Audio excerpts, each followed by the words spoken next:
Casey Ko. All right, so something that I'm very concerned about is the stacking of the Supreme Court right now in favor of conservatives. Yep.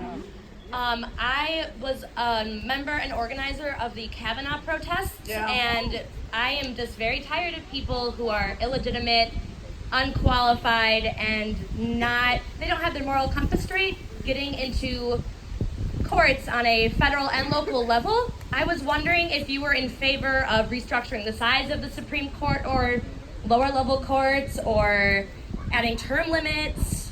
What's your game plan? So it's a good question and a fair question. But here's the problem. I don't want to see a Supreme Court that's more political. I want to see a Supreme Court that's independent and less political. That's where we need to be.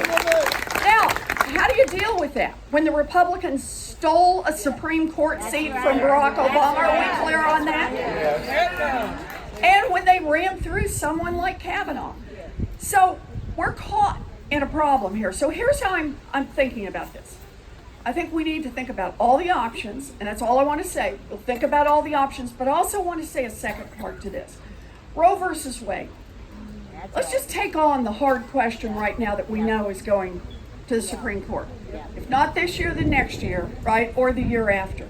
47 years ago, Roe was decided.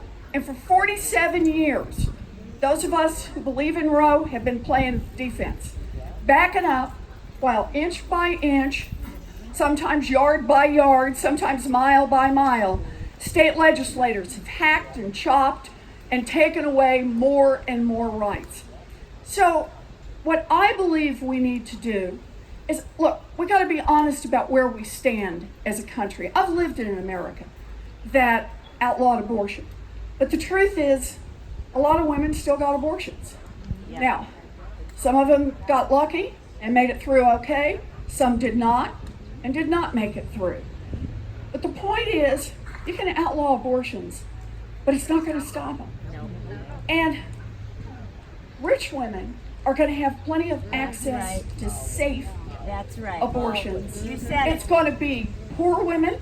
That's right. It's going to be young women. Yep. It's going to be African American women. That's right.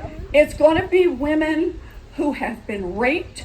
It's going to be young women who have been molested by their uncles. Those are the ones who are going to have a hard time finding access to the basic health care services they need.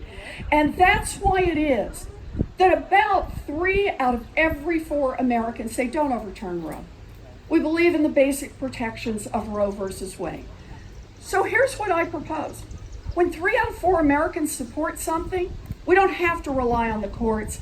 We should get a bill through Congress that gives us all of the rights guaranteed under Roe versus Wade. Let's not just depend on the Supreme Court. Let's get out there and